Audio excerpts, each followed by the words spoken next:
Assalamualaikum warahmatullahi wabarakatuh. Anak-anakku, selamat datang di SMPN 1 Cibalong. Bagaimana kabarnya hari ini? Mudah-mudahan kalian dan kita selalu ada di dalam lindungan Allah Subhanahu wa Ta'ala ya.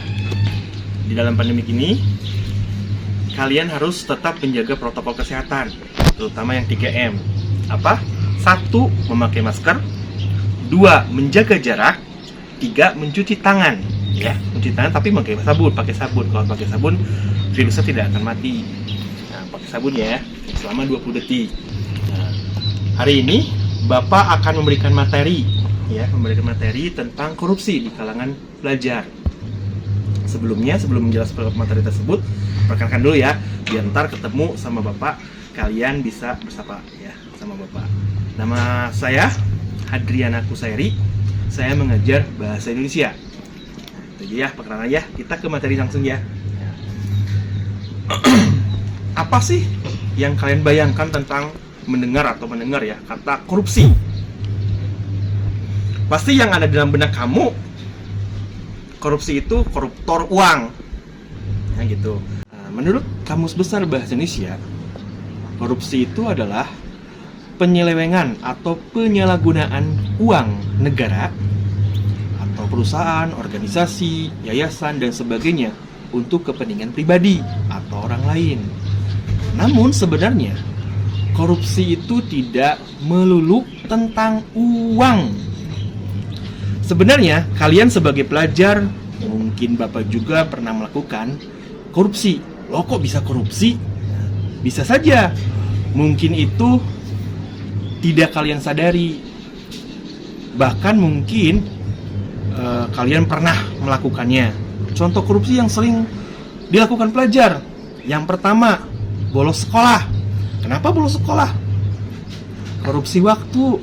Karena seorang siswa yang kewajibannya belajar, tapi malah melupakan kewajibannya.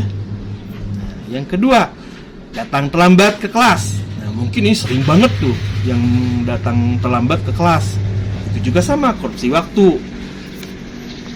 Yang ketiga, mencontek. Ini juga ya, kalian selalu mencontek ya. Pernah mencontek juga ya. Korupsi ide. Itu mencontek korupsi ide. Artinya, kalian meniru dan mengambil hasil karya orang lain.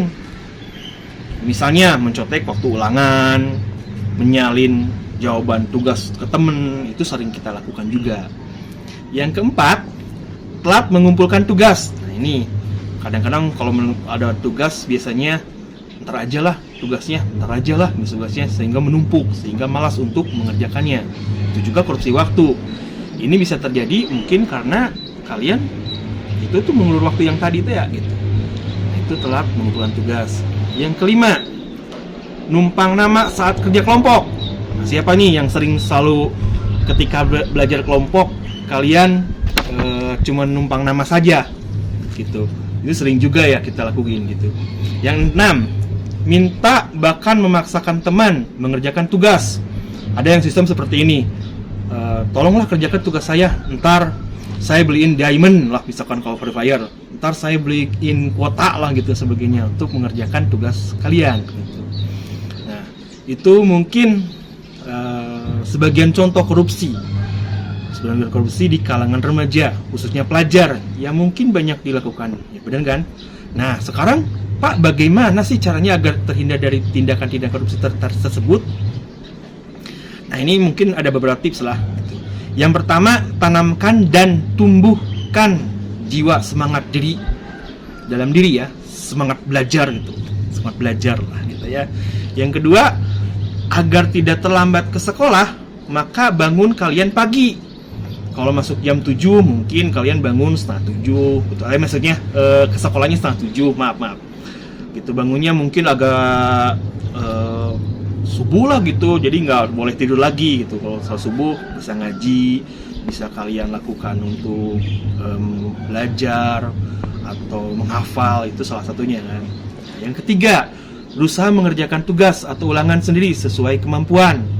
Nah, jangan malu jika nanti nilainya kecil, nggak apa-apa yang kecil, yang penting kalian sudah jujur, sudah melakukan apa yang kamu bisa gitu. Jangan pernah kamu Ya tadi teh mencontek ya, berusaha ya mengerjakan tugasnya sendiri ya.